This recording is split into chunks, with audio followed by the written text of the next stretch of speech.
Yo, what is going on, everyone? My name is Nick, or the Notorious Fantasy, and in today's video, we're going to be talking about my 8 must-own sleepers for 2023 fantasy football. We are going to be talking about 8 different players that are going past the 10th round. So the 10th round or later, which in a 12-team league begins with pick 109. But before we get into these must-own sleepers, I would like to ask that if you guys are new to the channel and you do end up enjoying today's video, that you please make sure to hit that subscribe button down below while you're down there. Whether you are new to the channel or not, please make sure to leave a like on today's video. It would help me out a ton. If you want to follow me on Twitter or X, please do so at NotoriousFantasy. And if you want my fantasy football rankings for half or full PPR, they're available on the Patreon for $7.50. So without further ado, let's get into my must-own sleepers for the 2023 fantasy football season. We begin with my first must-own sleeper, Zay Flowers, wide receiver of the Baltimore Ravens, consensus ADP wide receiver 46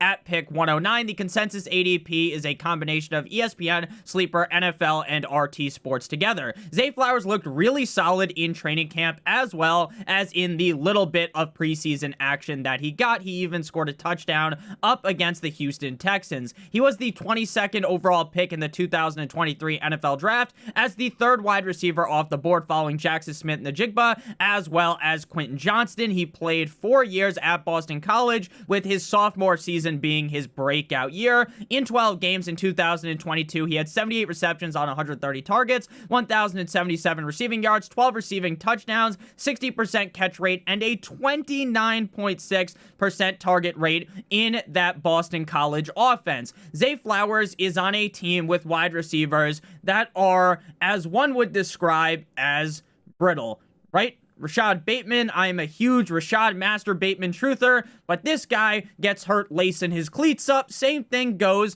with Odell Beckham Jr. I think there's a pretty solid chance that at some point this season, Zay Flowers becomes the number 2 receiver, and with the injury proneness of the wide receivers around him, Zay Flowers might fuck around and end up as the number 1 wide receiver in this offense. This is a new Todd Monken offense, their new offensive coordinator. Todd Monken loves to throw the football.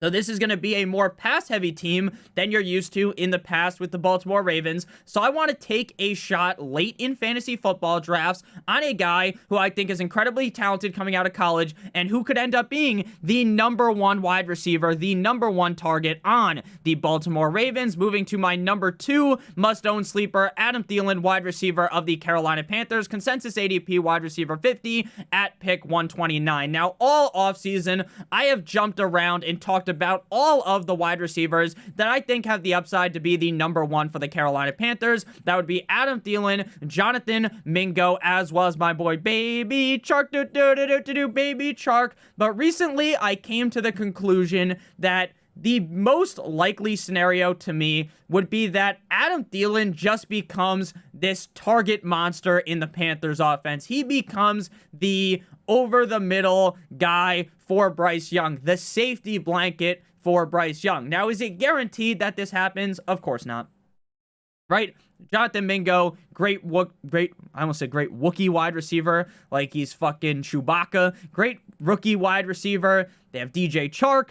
But I wouldn't be shocked at all if Adam Thielen got over 100 targets this season. And while Adam Thielen wasn't the most productive wide receiver on earth last year in Minnesota, maybe he's just able to get so many targets in this Panthers offense that he ends up paying off at pick 129, wide receiver 50. Last year was the wide receiver 30 in PPR and 43 in PPR points per game for the Vikings. 17 games played with 17 starts, 107 targets, 6.3 per game, ranking 28th. 70 receptions, 4.1 per game, 29th. 716 receiving yards, 42.1 per game, 42nd, and 6 total touchdowns, 20th at wide receiver. I know a lot of people tend to point to the argument against Adam Thielen is that this guy has just gotten too old. He's not the same wide receiver that he used to be.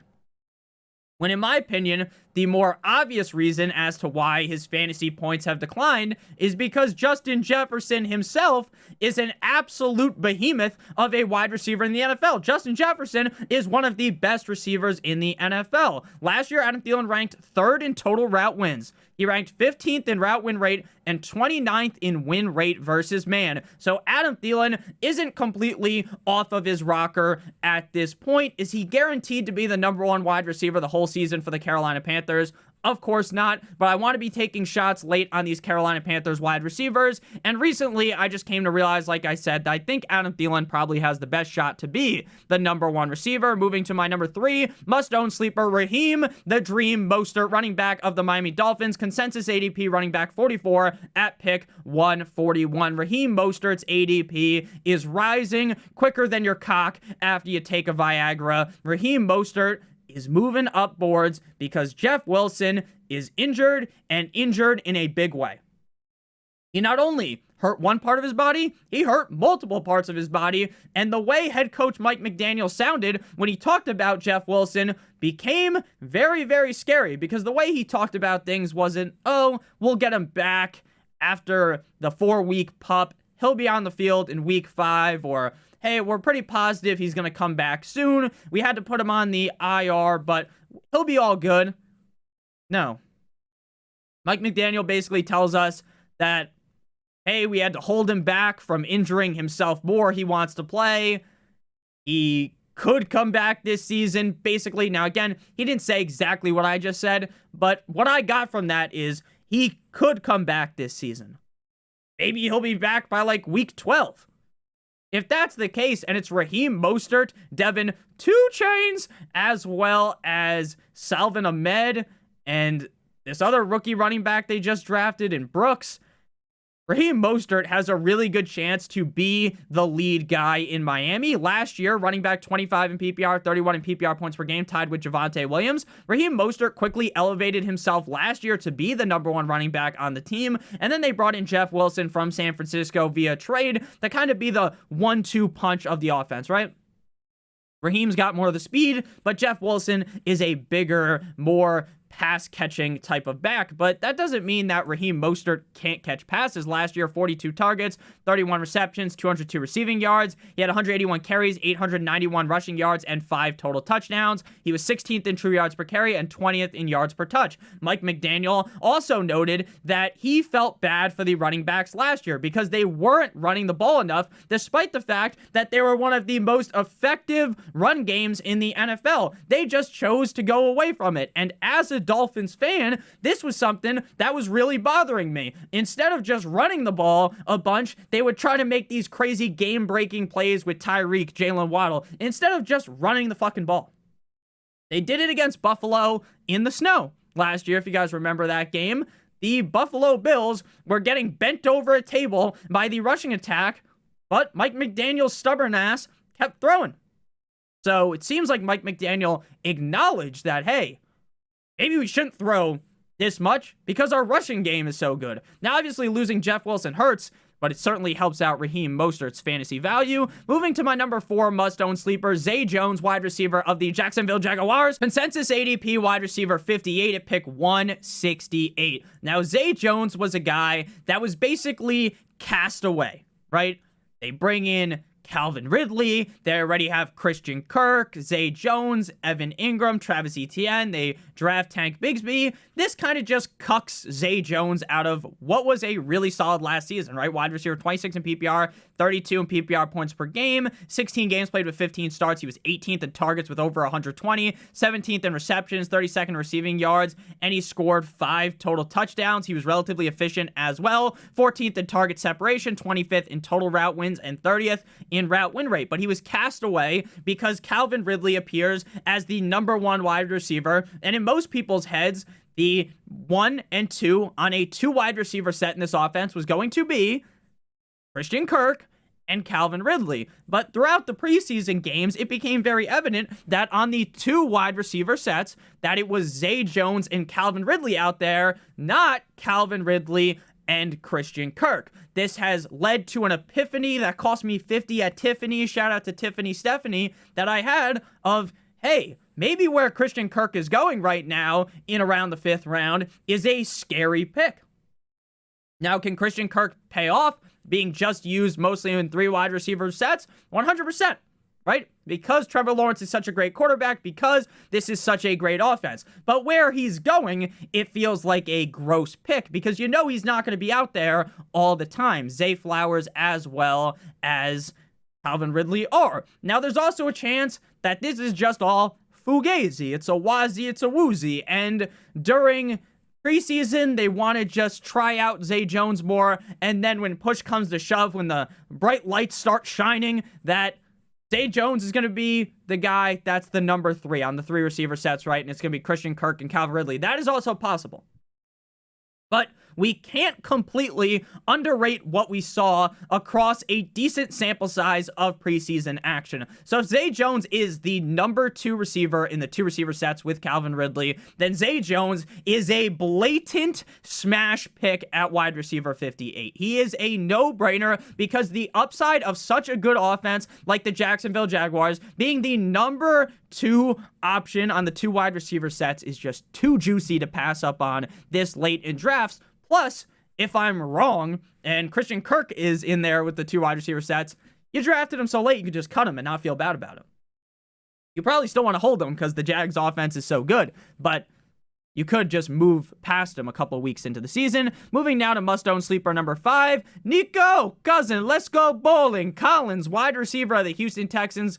Consensus ADP, wide receiver 59 at pick 169. Very nice. I like number 69. Very funny. Wide receiver 77 last year in PPR and 53 in PPR points per game. But last season, Nico Collins was he was the number 2 receiver behind Brandon Cooks. But Brandon Cooks got shipped not too far away to the Dallas Cowboys. So now, in my opinion, Nico Collins will be atop the Iron Throne as the number 1 receiver in Houston. Sure, they have Tank Dell. Sure, they have John Mechie. But based upon everything that I've seen in preseason and everything that I saw last season, Nico Collins deserves the first crack at being the number 1 target in this offense. Now, could John Mechie end up sprouting up and being the number 1 target on this offense? 100%, right? John Mechie was a freak athlete in college. He was drafted relatively highly for a reason, even with his injury, and he missed all of last season. But again, I really do believe that Nico Collins, while he doesn't have that same high draft capital as a guy like John Mechie, I think Nico Collins is going to end up being the number 1 target here. And this isn't an offense that I expect to be completely putrid. I think going from Davis Money Mills to CJ Stroud is like night versus day. I really think that this offense is going to be somewhat solid. Last year, Nico Collins, again, wasn't amazing. Wide receiver 77 in PPR, 53 in PPR points per game, 10 games played with 7 starts. He ranked 63rd in targets, 72nd in receptions, 68th in receiving yards, and 76th in total touchdowns with 2. And that's mostly because the quarterback play was absolute dick cheese. Bottom of the barrel. Davis Mills is not good. 6.2 target accuracy, 100th at receiver. Though he had a 2nd highest ranked catch rate in the NFL and 4th highest true catch rate. So now, as long as CJ Stroud isn't terrible, Nico Collins is going to be seeing a decent amount of volume in offense. I think it'll be just okay. And I think Nico Collins could flash in this system. He flashed last year multiple times with legitimately bottom of the barrel. Like I said, just terrible quarterback play out of Davis Mills. Davis Mills actually looked pretty decent in 2021. In 2022, it was like nothing increased. It was almost worse, to be honest with you. So I like Nico Collins, the receiver. I liked him a decent amount last year entering into the season, but I think now that he has a actually competent quarterback is the time where Nico Collins is going to flourish, fly, fucking throw his feathers up like a peacock. At number 6, we got Roschon Johnson, running back of the Chicago Bears. Consensus ADP running back 53 at pick 186. Now, if you guys are new to the channel, make sure you hit that subscribe button, hit that like button down below. You may not know about my love affair with Khalil Herbert, who I believe will be the lead back of the Chicago Bears. But while I say I think Khalil Herbert's going to be the lead back, is he going to be a 70% snap guy compared to Roschon's 30%, or is it going to be closer to 60-40, which would be kind of my opinion on things? Apparently, Donta Foreman also stinks to high heaven, and he was a guy that was potentially going to get cut from the team, so that gives me even more added confidence that Roschon is the clear number 2 back on this team. Now, Roschon Johnson probably would have been a household name had Bijan Robinson not shown up and kind of cucked Roschon Johnson at Texas. Roschon, prior to Bijan Robinson, was looking like this guy could be a pretty high NFL draft pick. Now, he was still a 4th-round draft pick, so I'm not saying that he went undrafted or something. In 2022, at 21 years old at Texas, 93 carries for 554 rushing yards. He had 14 receptions for 123 yards and 6 total touchdowns. Again, the stats might not be mouth-watering, they might not be orgasmic for you, but if you look at the efficiency stats, he forced a missed tackle on 48.9% of his rushing attempts last season, which is crazy. Basically, half the time someone tried to tackle him, he fucking shrugged that motherfucker off, right? And 9.6% of his carries resulted in 15 or more yards.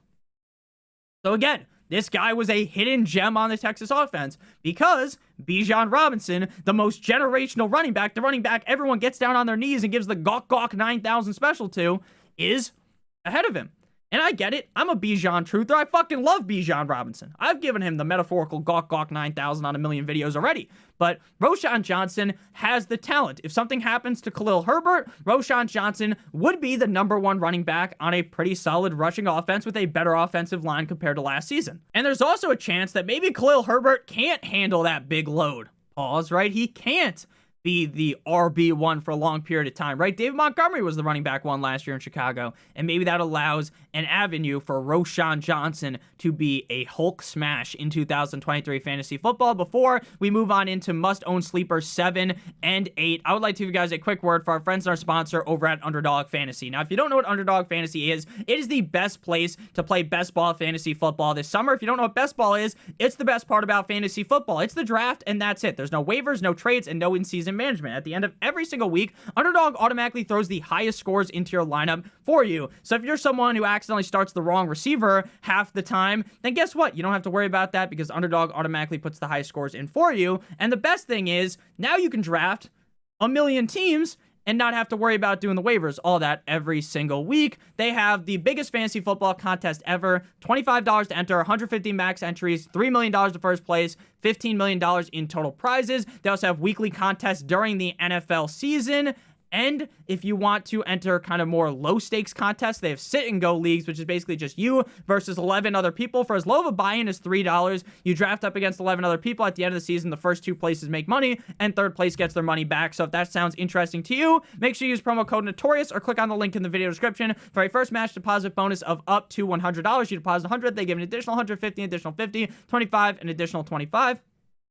Minimum deposit on there is $10. Make sure you guys check that out. It helps me out a ton. Moving now to must-own sleeper number 7. We got Marvin Mimsy, wide receiver of the Denver Broncos. Consensus ADP wide receiver 74 at pick 226. Now, entering just a couple of months ago, I was someone who wasn't the highest on Marvin Mims because I felt like the Denver Broncos offense as a whole was really high on Tim Patrick, right? Was Tim Patrick ever going to surpass Judy or Sutton in the rotation? Probably not. But was Tim Patrick going to see a decent amount of targets? Yes. And was that probably going to hold Marvin Mims back from having this great rookie campaign? To me, I thought so.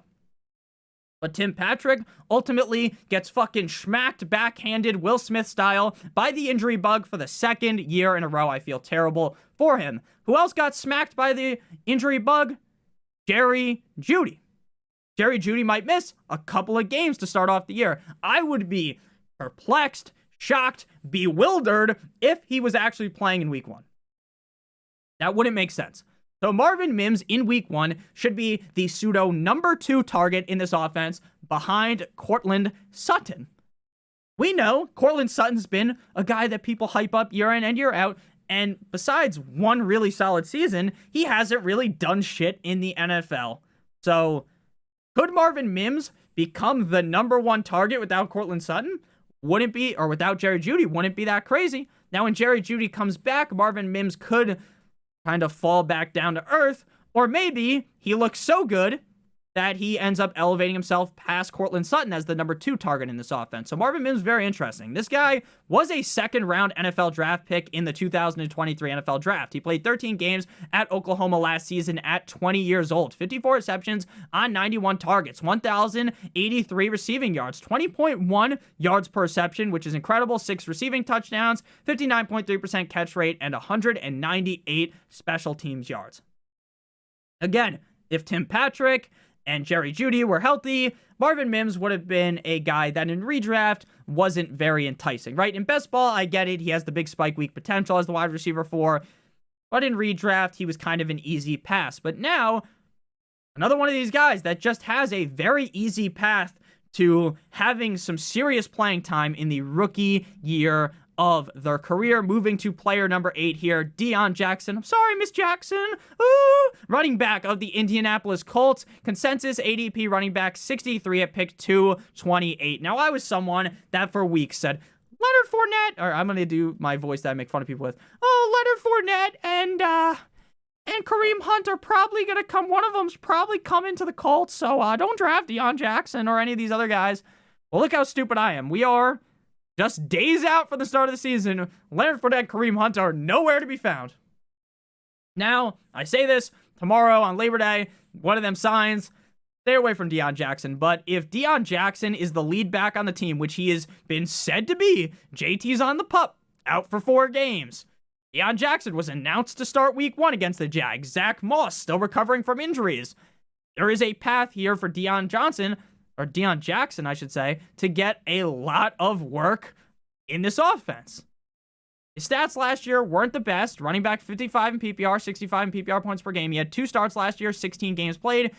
He had 68 carries, 236 yards, 34 targets, 30 receptions, 209 receiving yards, 2 total touchdowns. Both of his starts last year were solid. Now, he had one that was clearly better than the other, where he was the running back 1 on the week up against the Jaguars, who they play in week number 1. 10 targets for 10 receptions, and this guy's a running back with 121 total yards and a touchdown. Is this guy a must-start player week 1? Far from it. But if you are in a deeper league, you want a flex number 2 option, or you're in a 14, 16-team league, you went wide receiver heavy, Deon Jackson wouldn't be the worst guy to start week 1. I still believe very strongly that if JT doesn't come back, if JT gets shipped off to the Dolphins or some other team, then Taylor, then they're going to have to bring someone else in. You would just have to think.